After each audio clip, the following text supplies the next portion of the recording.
exercising and having fun. It's great to be back.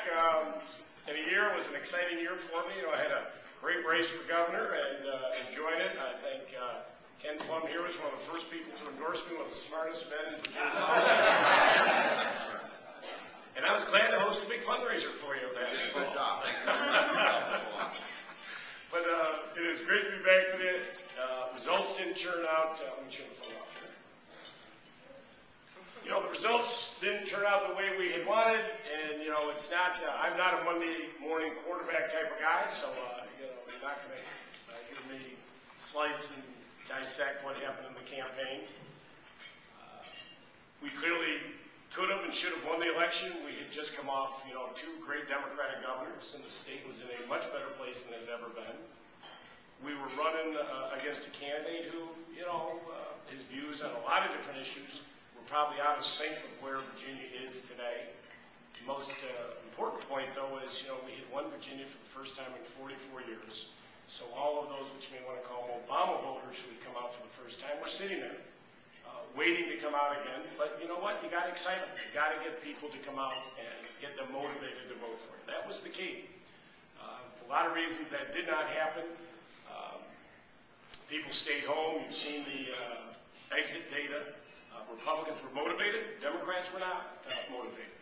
And if you don't motivate your base, and if you don't motivate your voters, you're not going to win. And across the state, from governor, lieutenant governor, attorney general, all the House of Delegate races, I'm glad, Scott, you were one of two for Democrats. But, we lost a lot of great Democrats. I am sick to my stomach over Margie Vanderhyde, who was literally a fantastic delegate. She was my delegate, but you look at the bills she had put in on renewable energy, waste energy, chicken waste energy. She was great. She is going to be sorely missed.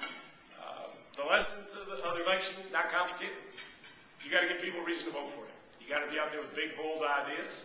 I was a little interested to see that 3 days after the primary, that actually Bob McDonald actually stole my entire slogan, new energy for new jobs. No one said a word. I said, well, that's interesting.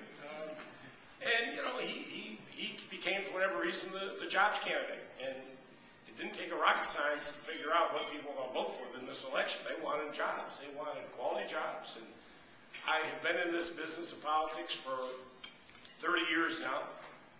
I have never seen such angst that you see across the country with people. People are angry, and they're going to take it out on incumbents. Not only Virginia, John Corzine was a very good governor in New Jersey. He dealt with a lot of very tough issues. He had moved New Jersey through a lot of difficult situations, running against a candidate, Chris Christie, that really offered nobody any reason to vote for him for governor of New Jersey. And John lost that election. It was a big anti-incumbency.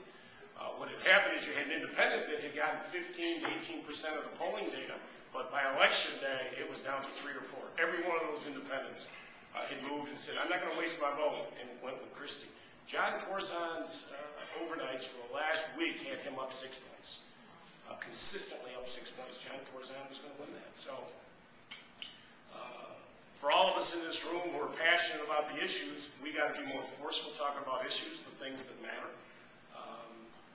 Since I have seen most of you last after the race, as you probably know, I am one of the visiting scholars at Harvard University this semester, which, I didn't even waste the postage stamp to apply to go to Harvard when I was there. And now the idea that I'm actually teaching up there is really such a kick out of it. Oh, boy.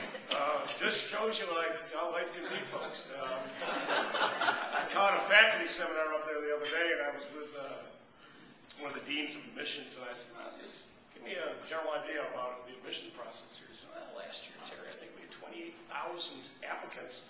I think we take 1,700 students.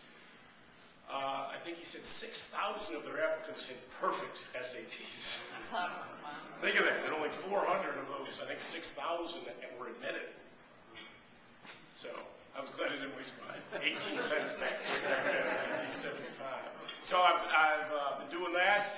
And also, as you probably read the Washington Post, I've been involved in what I was passionate about in the campaign, alternative energy. I'm chairman of a new company called Green Tech Automotive. We've raised several $100 million. We are building, we have 4 prototypes we've already built, and one's electric, the other 3 are hybrids, but we get anywhere from 65 to 85 miles to the gallon, and they're cars we can sell for $25,000. Our goal is to build a car for the masses. I mean, you have Tesla, which is a great car, but it's $100,000. So ours, and you can go on my website, Green Tech Automotive, and look at it. There's 4 of them up there. Lowell, you look great in the sports car. That's the 4th car we have. Thank you. Red sports car. So I've been very busy on that, and the company has broken ground in Mississippi. I'm trying to build a big facility here in Virginia. So I'm working with everybody here. A lot of the issues that I talked about in my campaign about bringing mega projects to Virginia, we got to make it easier, folks, for companies to come to Virginia. I didn't like the other day when I read that Boeing was going to South Carolina to build their new airplane factory. Why are they not coming to Virginia? I'm sure the governor of South Carolina was probably a little busy and wasn't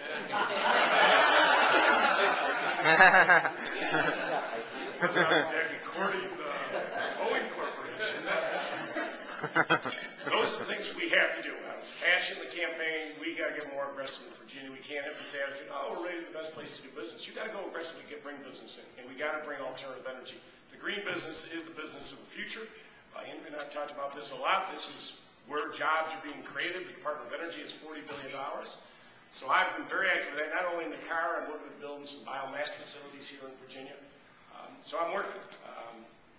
But to the delegates who are here today, you don't make it easy. You don't offer incentives that most every other state, clearly every other state in our region offers incentives which we don't offer here in Virginia.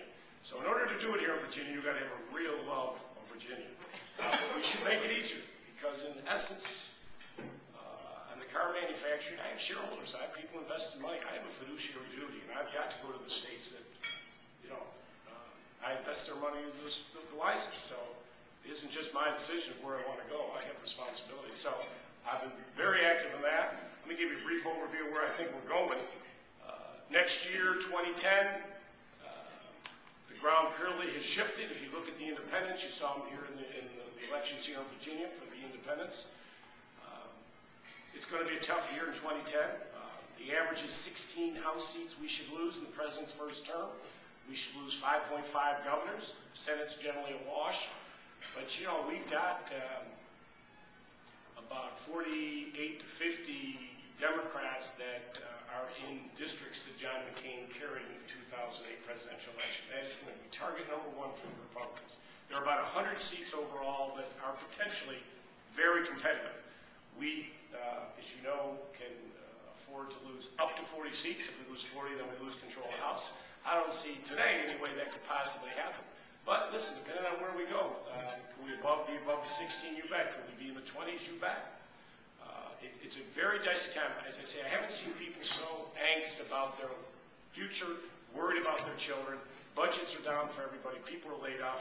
Our unemployment in this country, as you know, it's not. I mean, psychologically, we're over 10%, 10.2%.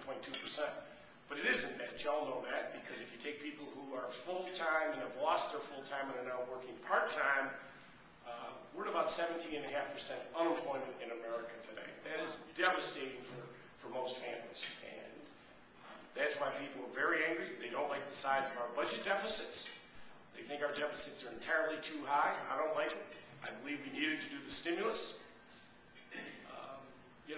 I've been doing the stimulus back then. I don't think we ever should have allowed any earmarks. I think that hurt the Democrats. We should have had a clean up or down on stimulus. We need to get this money out to work. 3/4 of the money has yet to be spent on stimulus. And whoever ever invented the word shovel ready should be locked in a closet for the next 100 years. I mean, that term has killed us because there are no such thing as shovel ready. Nothing's ready to go immediately. But it's got everybody saying, well, it's got all this money. Why aren't we spending this money? Why don't we have it all here in Virginia? Well, shovel ready is not a term that we should have ever have used. So